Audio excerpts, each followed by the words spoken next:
है एक समाज के लिए, सामाजिक तौर पर, और ख़ास करके दहेज प्रथा के लिए। हमारे यहाँ खासकर किशनगंज में दहेज प्रथा तो इतना ज़्यादा बढ़ता जा रहा है, एक दहेज प्रथा और दूसरा देन।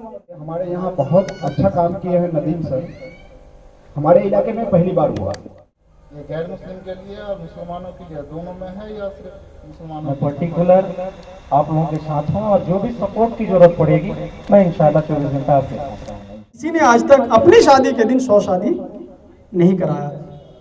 इससे फायदा क्या हुआ? इससे फायदा ये हुआ कि समाज के उन बच्चियों की शादी कराने में एक इदारा आपको मदद किया। क्यों, कैसे?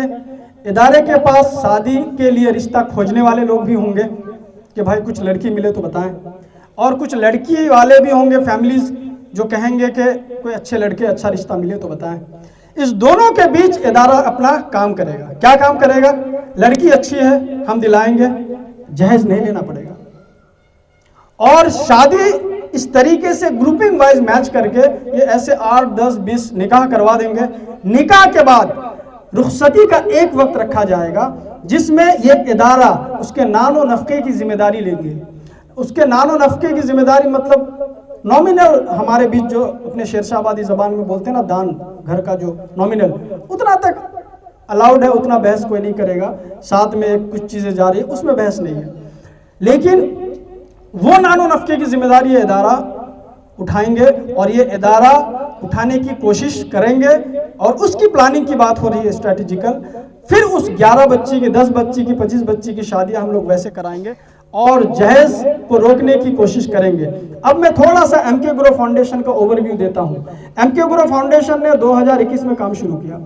इसने मेंबर्स बनाना शुरू किया औरतों को, और मेंबर्स बनाने के बाद तकरीबन आज के डेट में उसके पास 5000 मेंबर है। कितने? 5000 मेंबर से तकरीबन 3 डिस्ट्रिक्ट में, किशनगंज, अररिया और पूर्णिया मिला के 5000 मेंबर्स हैं। 5000 मेंबर्स से वो जो है एक नॉमिनल फीस चार्ज करते हैं और उनकी बच्चियों की शादी करवाने में वो मदद करते हैं। हर साल मिनिमम टारगेट है उनकी 50 शादी, जिसमें से अभी पिछले ही साल 22 शादियां वो करवाए दिसंबर में। ये दिसंबर जो गया 22 शादियां वो करवाए पिछले साल। इस तरीके से वो लड़का काम कर रहा है। वो लड़का खुद शादी नहीं किया था जिसने सैकड़ों की शादी करवाया, उसकी शादी अभी हुई 1 हफ्ता पहले। वो सैकड़ों की शादी करवाया, जहेज को रोकने में किया। वो पॉइंट जो उसने अमल किया वो मैं बताया था। अभी मैं एक छोटी सी बात बता रहा हूँ, लेकिन जब इस पे अमल होगा तो स्ट्रैटेजी बना के दूंगा इदारे को, स्ट्रैटेजिकल वे पे अमल किया जाएगा और सारी चीज़ें बेहतरीन अंदाज पे होगी। बहरकैफ इस 3 मुद्दों पे क्या अमल करना चाहिए, आप सबसे राय की गुजारिश है। माइक्रोफोन है एडिशनल, दूसरा माइक्रोफोन है वहाँ, दूसरा लोगों में दो। पहले आप बैठे हैं सर, आप बताइए क्या इन 3 चीज़ों पे अमल करना चाहिए?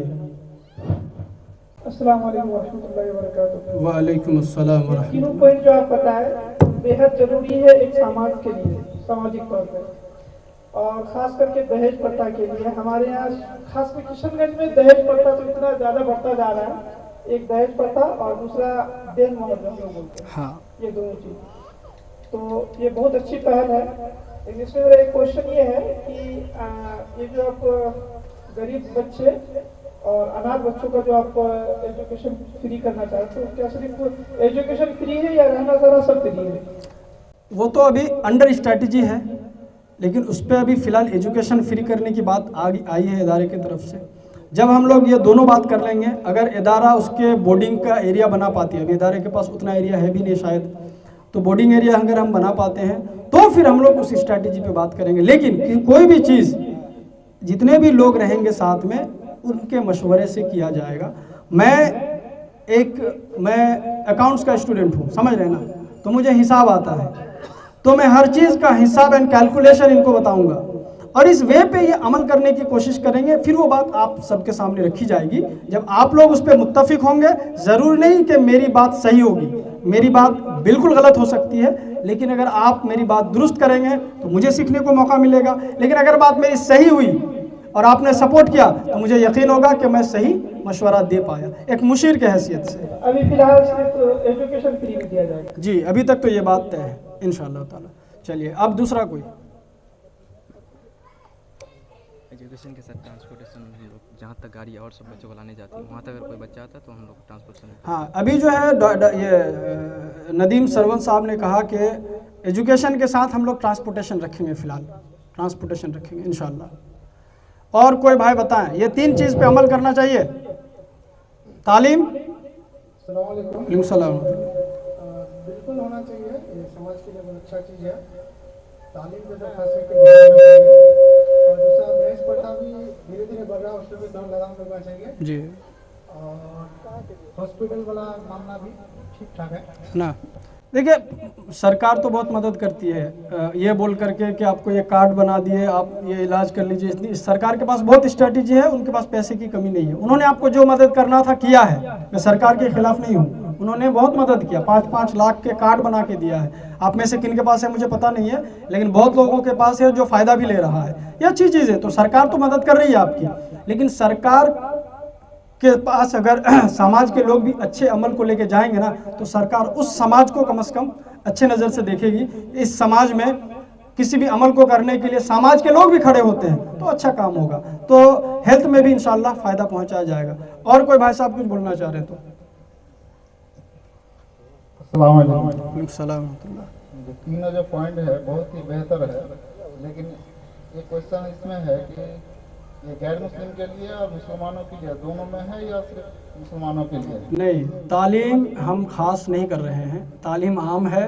तालीम में किसी को हम देखेंगे नहीं। फ़िलहाल हमारे समाज की बात होगी।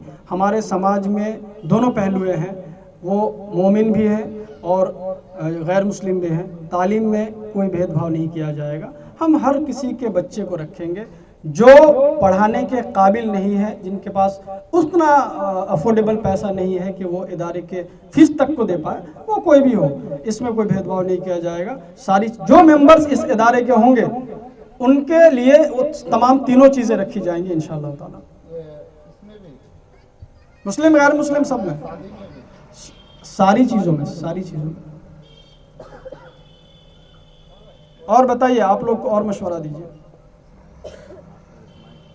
अस्सलाम वालेकुम। सलाम रहमतुल्लाह व बरकातुहू। हम 2018 से ऑलवेज स्टैंड फॉर यू से जुड़े हैं। ऑलवेज स्टैंड फॉर यू हमारे यहाँ तो नहीं है, बहादुरगंज इलाके में है, जो गरीब बच्चों का पढ़ाई, गरीब लोगों के लिए ब्लड का इंतजाम, गरीब बच्चों की शादी हम लोग मुफ्त करवाते हैं। ठीक है, ये हमारे यहाँ बहुत अच्छा काम किए हैं नदीम सर।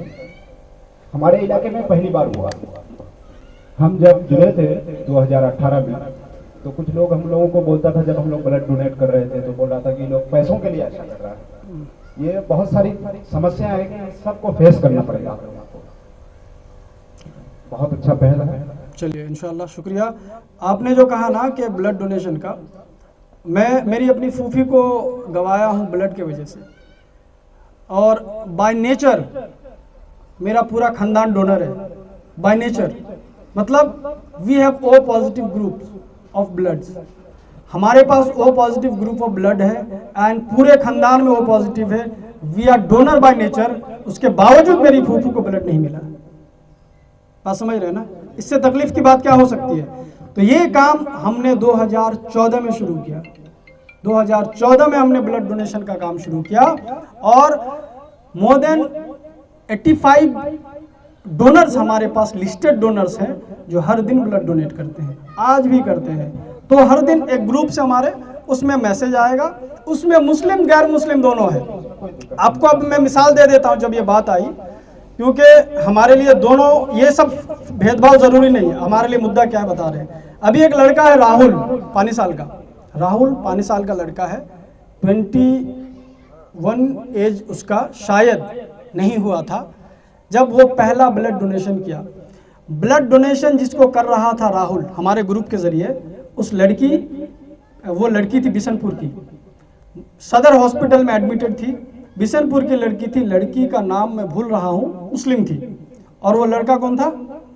राहुल, गैर मुस्लिम।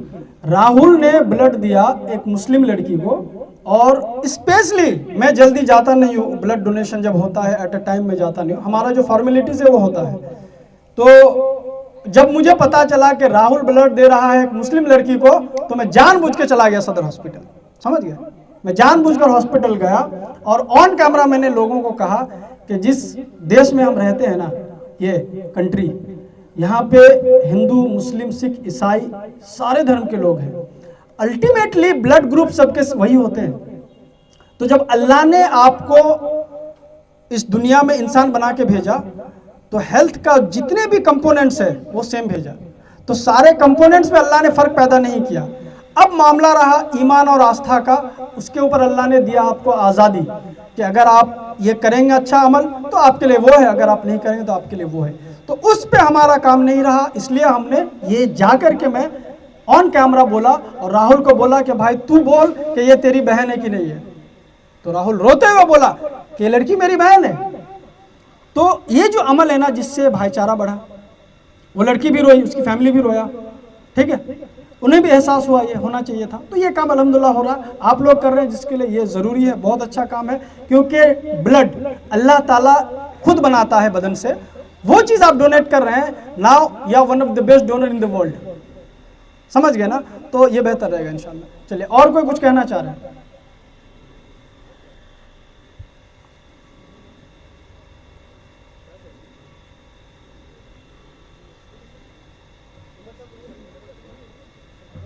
कुछ मशवरा दे सकते हैं आप लोग, ज़रूरी नहीं कि बात करें, आप मशवरा भी दे सकते हैं। अस्सलाम वालेकुम रहमतुल्लाहि व बरकातहू। अस्सलाम वरहमतुल्लाहि वबरकातुहू। अलहक एजुकेशनल फाउंडेशन जो है, आप लोगों ने जो तीनों पहल रखे हैं, ये हमें बहुत अच्छा लगा और इससे काम होना चाहिए।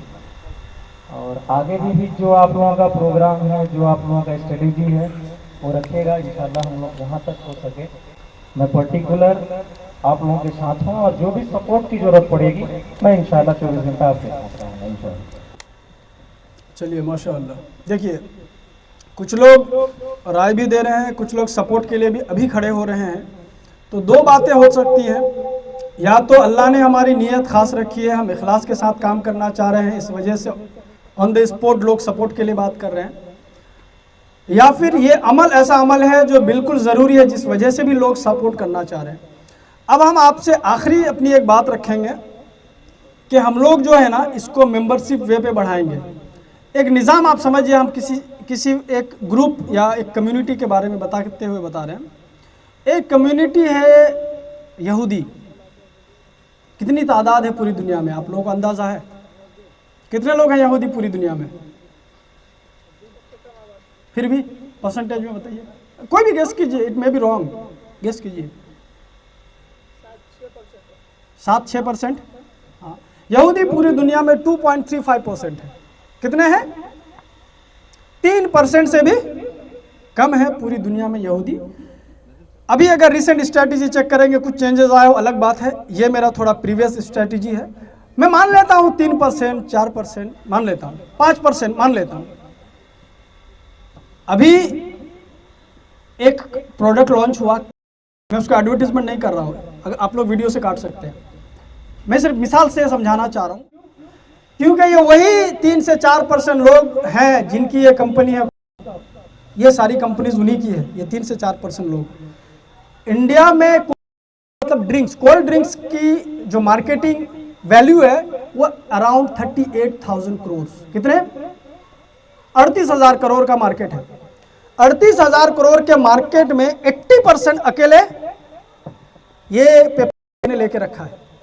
80%। मैं समझाना आपको ये चाह रहा हूँ, इतना जो कमा रहा है, ये 3% लोगों को इतने पैसे की ज़रूरत क्यों है? क्यों है?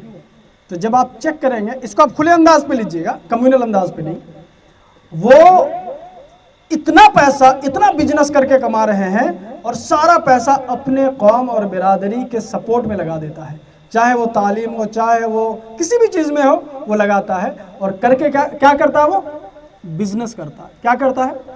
बिजनेस करता है। बिजनेस करके पैसा कमाता है। मैं ये कहना चाह रहा हूँ आपको कि ऐसा कोई स्ट्रैटेजी क्या हमारे इंडिया में किसी को नहीं बनाना चाहिए, हमारे इंडिया में किसी बिरादरी को नहीं बनाना चाहिए, हमारे इंडिया में किसी भी एक कौम को नहीं बनाना चाहिए। अगर वैसा स्ट्रैटेजी आप बनाएंगे तो आप भी काम कर पाएंगे। सलमान खान ने शुरू किया बीइंग ह्यूमन। बीइंग ह्यूमन कपड़ा बेचता है, अभी टी शर्ट, जीन्स सब मिलता है उसका। बीइंग ह्यूमन कंपनी नहीं है, आप कभी भी गूगल कीजिए, अभी गूगल कीजिए, बीइंग ह्यूमन कंपनी नहीं है, ये सोशल ऑर्गेनाइजेशन है। बीइंग ह्यूमन के कपड़े को बेच करके जो पैसा आएगा, सलमान खान उसका एक सिक्का खाएगा नहीं, ये नहीं खा सकता। सलमान खान को क्या समझते हैं आप? स्ट्रैटेजी सीखिए बड़े लोगों से। सलमान खान ने एक स्ट्रैटेजी बनाया, वो स्ट्रैटेजी मैं बताता हूँ, अगर आप लोग को समझ में आया तो लीजिएगा, लेकिन हम लोगों से हो नहीं पाता है, उसके पीछे रीज़न है।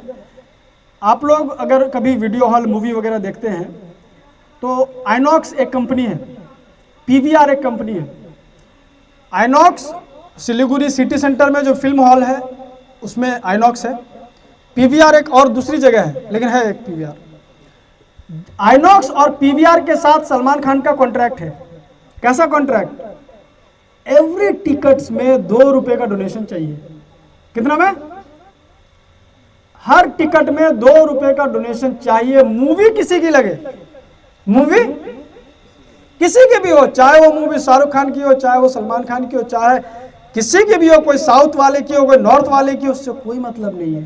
पीवीआर के साथ सलमान खान का कॉन्ट्रैक्ट है कि मुझे 2 रुपए हर आदमी से चंदा चाहिए आपके जरिए से। तो आपको पता भी नहीं होगा कि आप मूवी देखते हुए 2 रुपए चंदा देके आ रहे हैं। समझ रहे हैं? ये उन्होंने एक स्ट्रैटेजी बनाया। मैं अब आपको उसी स्ट्रैटेजी की तरफ लाना चाह रहा हूं कि पैसा ऐसे मांगने से कि भाई साहब थोड़ा मदद कीजिए ना, हम लोग स्कूल में ऐसा काम कर रहे हैं, ये तरीका दुरुस्त नहीं है। तरीका ऐसा बनाइए कि आदमी उसे जिम्मेदारी समझ के दे और उसे भारी भी ना लगे। अगर मैं आज के डेट में आपसे कहूं कि भैया बस 20 रुपया दे दीजिए ना आप महीने का, जिससे हम एक बच्ची की शादी करा देंगे, तो शायद आपको बुरा नहीं लगेगा। महीने में 20 रुपये क्या है? गुटखा खाने वाले 25 रुपये के गुटखा खा के थूक देते हैं 25 मिनट के अंदर, तो महीने में 25 रुपये कुछ नहीं है। तो मैं अभी ये कह नहीं रहा हूँ, मैं एक मिसाल दे रहा हूँ कि ऐसा एक स्ट्रैटेजी इदारा बनाएगी इंशाअल्लाह ताला, जिस पे हम मेंबर्स बढ़ाएंगे और उस मेंबर्स को एक नॉमिनल फीस, आपको पूरा हक हासिल होगा उस पैसे का हिसाब लेने का, ट्रांसपेरेंट हिसाब लेने का, और उसी के ज़रिए से ये इदारा अपने जो अगराज व मकासद है, जो इनके प्रोजेक्शन है, जो प्लानिंग्स है, उस पर यह काम करेगा और कोशिश करेगा इस इदारे के ज़रिए से समाज के उन गरीब औरतों को जो बाहर मांगने जाती हैं, उनको राशन पहुंचा के उन्हें बाहर ना जाने दें। उन बच्चों को जो तालीम नहीं ले पाते हैं उन्हें तालीम दें। उन इंसानों को जिनको हेल्थ का इशूज़ है उन्हें फ्री में मदद करने की कोशिश करें, या एटलीस्ट मेडिकल डिस्काउंट दिलाकर मदद करने की कोशिश करें। बस ये बातें रहेंगी इंशाअल्लाह ताला। तो आप लोग अपने राय के मुताबिक सारे लोग एक बार हाथ उठा के भी बता सकते हैं कि क्या ये तीनों अमल करना दुरुस्त रहेगा। आप लोग हाथ उठा के बताएं। चलिए इंशाअल्लाह ताला अमल किया जाएगा, स्ट्रैटेजी बनेगी, दूसरी मीटिंग होगी जब स्ट्रैटेजी आप लोगों के सामने रखी जाएगी, और एक अच्छे वक्त पे मीटिंग रखिएगा। और इन भाइयों में से सबका 2-4 का नंबर भी रखिएगा। इन लोगों से भी मशवरा लीजिएगा मीटिंग के दौरान कि भैया ऐसे टाइम पे मीटिंग रखें तो कैसा हो। ये लोग भी अपने टाइम शेड्यूल के अकॉर्डिंग आप लोगों को मदद करेंगे, क्योंकि अगर इनमें से एक भी आदमी ये समझते हैं कि ये मेरी जिम्मेदारी है, वही यहाँ हाजिर है। अब समझ रहे हैं ना? जो जिम्मेदारी नहीं समझते तो यहाँ हाजिर नहीं है, वो बाहर है अभी भी। तो जो जिम्मेदारी समझ रहे हैं वो यहाँ हाजिर है और इंशाल्लाह आपके साथ रहेंगे। आप इनसे मशवरा लें और टाइम पे मीटिंग भी करें, और उस मीटिंग में जब नेक्स्ट मीटिंग आप रखें तो स्ट्रैटेजिकल बात होगी कि ये स्ट्रैटेजी हमने बनाया है, अब आप इस स्ट्रैटेजी पे राय दें, बात तय होगी तो मुहर लग जाएगी, फिर उस पर अमल शुरू होगा इंशाअल्लाह ताला। बस इन्हीं चंद बातों के साथ मैं अपनी बात ख़त्म करता हूँ। व आखिरु दावाना अल्हम्दुलिल्लाहि रब्बिल आलमीन। अस्सलामु अलैकुम व रहमतुल्लाह।